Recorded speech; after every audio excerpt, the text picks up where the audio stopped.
Hello friends, அனைவருக்கும் வணக்கம். இன்றைக்கி நம்ம சேனலில் என்ன வீடியோ பார்க்க போகிறோம் அப்படின்னு பார்த்தீங்கன்னா, இப்போ நம்ம லாஸ்ட் 6th 7th 8th 3 புக்லையும் இந்த தெரிந்து தெளிவும் பார்த்தோம். ஸோ இப்போ என்ன பார்க்க போகிறோம் அப்படின்னா 10th ஸ்டாண்டர்டுக்கு ஆல்மோஸ்ட் சிலபஸ் ஸ்டார்ட் பண்ணிகிட்ருப்பாங்க சிபிஎஸ்சிக்கு. அதாவது ஜென்ரலாகவே சிபிஎஸ்சினா உங்களுக்கு மேக்ஸிமம் 1 மார்க்ஸ் தான் வரும். ஸோ 1 மார்க்ஸ் எப்படிலாம் வரும்? சரியான விடையை தேர்ந்தெடுத்து எழுதுக, கூறியவாறு மாற்றுக, இலக்கண குறிப்பு தருக. ஸோ மேக்ஸிமம் உங்களுக்கு 1 மார்க்ஸ் தான் வரும். ஸோ இந்த மாதிரி 1 மார்க்ஸ்லாம் உங்களுக்கு எங்கே இருந்து எப்படி எடுப்பாங்க அப்படின்றத பற்றி தான் இன்றைக்கி நம்ம வீடியோவில் பார்க்க போகிறோம். ஆல்ரெடி இந்த அன்னை மொழியே அதாவது 10th புக்கு ஃபுல்லாகவே நம்ம சேனலில் முடிச்சிட்டோம். பழைய புக்கு சரி இப்போ வந்ததும் சரி நம்ம முடிச்சிட்டோம். ஸோ எங்கெங்கேருந்து 1 மார்க் கேட்பாங்க அப்படின்னு சொல்லிட்டு பார்த்தீங்கன்னா, இந்த மாதிரி தெரிந்து தெளிவோம்லேருந்து தெரியுமா இதுலேருந்துலாம் கேட்குறதுக்கு நிறைய வாய்ப்பு இருக்குது.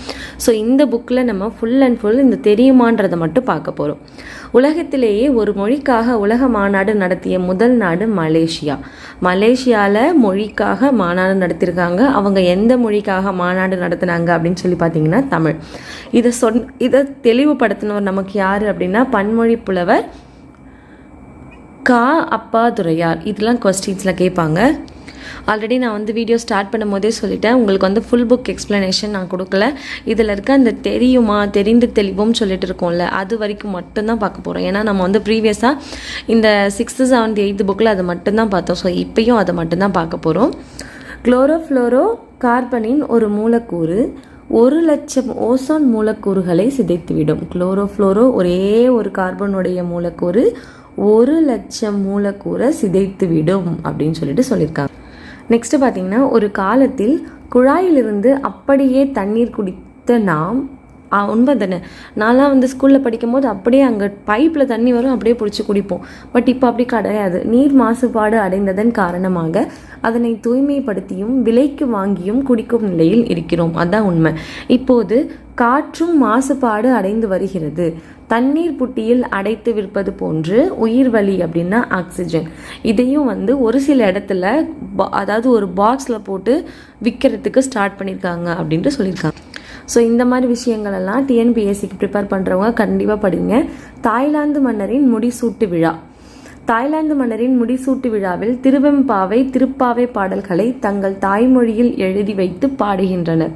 அங்கே எப்பெல்லாம் முடிசூட்டு விழா நடக்குதோ அப்போல்லாம் இது செய்கிறாங்களாம். நெக்ஸ்ட்டு தெரிந்து தெளிவும் பார்த்திங்கன்னா ரொம்ப ரொம்ப ஆச்சரியப்பட வேண்டிய ஒரு விஷயம். அதாவது இந்த அண்ட பெருவெளியில் நம் பால்வீதி போன்ற எண்ணற்ற பால்வீதிகள், அதாவது கேலக்ஸி ஓகேங்களா இருக்குது. வெளியே நின்று பார்த்தோம் எனில் சின்ன சின்ன தூசி மாறி கோடிக்கணக்கான பால்வீதிகள் இருக்கும். அமெரிக்க வானியல் வல்லுநர் எட்வின் ஹப்பிள் அப்படிங்கிறவர் 1924 தான் இதை பற்றி நமக்கு சொல்லியிருக்காரு. இப்படி ஒன்று இருக்குன்ட்டு நிரூபித்திருக்காரு. ஆனால் 1300 வருஷத்துக்கும் முன்னாடியே மாணிக்க வாசகர் திரு அண்ட பகுதி அப்படின்னு சொல்லிட்டு ஒரு பகுதி எழுதியிருக்காரு. அதில் அண்ட பகுதியின் உண்டை பிறக்கம் அப்படின்னு சொல்லிட்டு சிறிய ஆக பெரியோன் தெரியின் அப்படின்னு சொல்லிட்டு அப்பவே இது எழுதிட்டாங்க அப்படின்னு சொல்றாங்க. அண்ட பகுதியின் உருண்டை வடிவம் ஒப்பற்ற வளமையான காட்சியும் ஒன்றுக்கு ஒன்று ஈர்ப்புடன் நின்ற அழகினை சொல்வது எனின் அவை 100 கோடிகளுக்கும் மேல் விரிந்து நின்றன அப்படின்றத அவர் அப்பவே சொல்லியிருக்காரு. 1300 வருஷத்துக்கு முன்னாடியே எந்தவித டெக்னாலஜியும் இல்லாத போவே அதை பற்றி சொல்லியிருக்காரு அப்படின்றத இந்த பாடல் மூலமாக நமக்கு சொல்கிறாங்க. நெக்ஸ்ட்டு தெரியுமா பாருங்க. ஒன்றுக்கும் மேற்பட்ட எச்சங்கள் சேர்ந்து பெயரை கொண்டு முடியும். அதாவது கூட்டு பெயரெச்சம் அப்படின்னு சொல்லிட்டு சொல்லுவாங்க. இப்போ நமக்கு கேட்ட பாடல் அப்படின்னு சொல்லிட்டு இருந்தால் அது பெயரெச்சம் தெரியும். இது என்னன்னு பார்த்தீங்கன்னா கேட்க வேண்டிய பாடல். அப்போ இது மாதிரி 2 பெயரெச்சங்கள் அது பெயரை கொண்டு முடியுது அப்படின்னா அது கூட்டுநிலை பெயரெச்சங்கள் அப்படின்ட்டு அர்த்தம். நெக்ஸ்ட் பாருங்க. தெரியுமா 7 அடி நடந்து சென்று வழி அனுப்பினர். அந்த காலத்தில் இப்போல்லாம் அவங்க ஆசைப்படியை கூட மிதிச்சிருக்க மாட்டாங்க. அதுக்குள்ளே நம்ம என்ன பண்ணுவோம், கதவை படார்னு சாத்திட்டு உள்ளே போயிடுவோம். அது அந்த காலத்தில் 7 அடி நடந்து சென்று வழி அனுப்பினர். எதுக்காக? பண்டை தமிழர்கள் வீட்டிற்கு வந்த விருந்தினர் திரும்பி செல்லும்போது அவர்களை பிரிய மனமின்றி வருந்தினர். மேலும் வழி அனுப்பும் பொழுது அவர்கள் செல்லவிருக்கின்ற 4 குதிரைகள் பூட்டப்பட்ட தேர் வரை 7 அடி நடந்து சென்று வழி அனுப்பினர் அப்படின்னு சொல்லிட்டு சொல்கிறாங்க. ஏன்னா அந்த காலத்தில் இந்த மாதிரி வாட்ஸ்அப் குரூப்லாம் கிடையாது, கரெக்டாக. ஸோ அதனால் நமக்கு அவங்கக்கிட்ட பேசுகிறதுக்கு எப்பயாச்சும் ஒரு முறை தான் வருவாங்க. ஸோ அந்த டைம் அவங்கக்கிட்ட பேசிடணும் அப்படின்ட்டு இப்போ ஃபேமிலிக்குள்ளேயே வாட்ஸ்அப் குரூப்லாம் ஓப்பன் பண்ணி வச்சுருக்கோம். வாழை இலையில் விருந்து. தமிழர் பண்பாட்டில் வாழை இலைக்கு தனியான இடம் உண்டு. வாழை இலையில் விருந்தினருக்கு உணவளிப்பது நம் மரபாக கருதப்படுகிறது. ஓகேங்களா? அதாவது நம்ம எந்த ஒரு விஷயம் அப்படின்னாலும் சாமிக்கு படையல் வைக்கணும்னா கூட, சாமிக்கு நம்ம சாப்பாடு வைப்போம்ல, சாமி கும்பிடும் போது அந்த டைமில் கூட நம்ம வாழை இலையில் தான் வைப்போம். அது நம்ம எல்லாருக்குமே தெரியும். ஸோ இது வந்து நம்மளுடைய தமிழர் பண்பாட்டோட சேர்ந்த ஒரு விஷயம் அப்படின்னு சொல்கிறாங்க. இந்த தெளிவும் என்ன இருக்குது அப்படின்னு சொல்லிட்டு பார்க்கலாம். பாரதியின் மொழிபெயர்ப்பு, அதாவது பாரதியார் செய்த மொழிபெயர்ப்பு. எக்ஸிபிஷன் அப்படிங்கிறது காட்சி, பொருட்காட்சி நமக்கு காமனாக தெரிஞ்சது தான். ஈஸ்ட் இந்தியன் ரயில்வேஸ் அப்படிங்கிறது இருப்பு பாதை. ரிவல்யூஷன் அப்படிங்கிறது புரட்சி. ஸ்ட்ரைக் தொழில் நிறுத்தி இருத்தல், தொழில் நிறுத்தம் வேலை நிறுத்தம். நெக்ஸ்ட் தெரிந்து தெளிவோம். இதெல்லாம் வந்து ஸ்டேட்மெண்ட் போல கேட்பாங்க, என்னன்னு பார்க்கலாம். ராகுல சாங்கிருத்தியாயன் 1942 ஆண்டு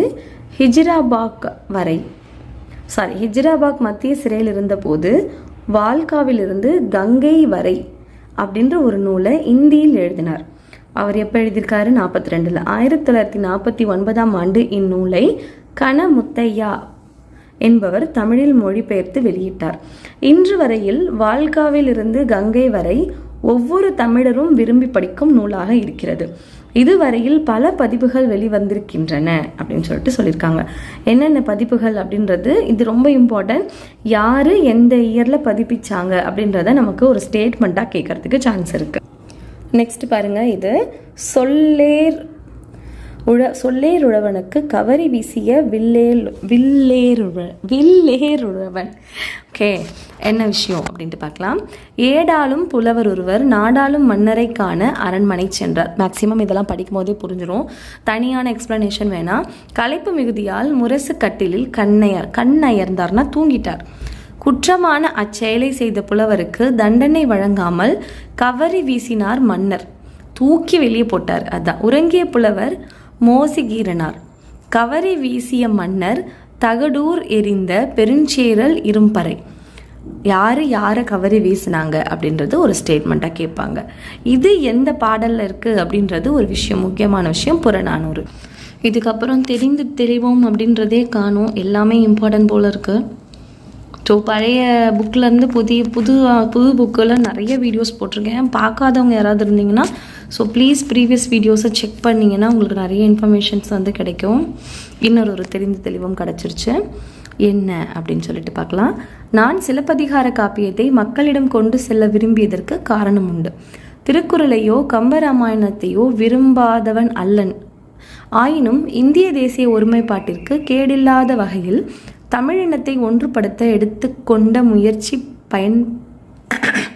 முயற்சிக்கு பயன்படக்கூடிய ஒரு இலக்கியம் தமிழில் உண்டென்றால் அது சிலப்பதிகாரத்தை தவிர வேறொன்றும் இல்லை அப்படின்னு ஒரு உறுதியாக சொல்கிறார்.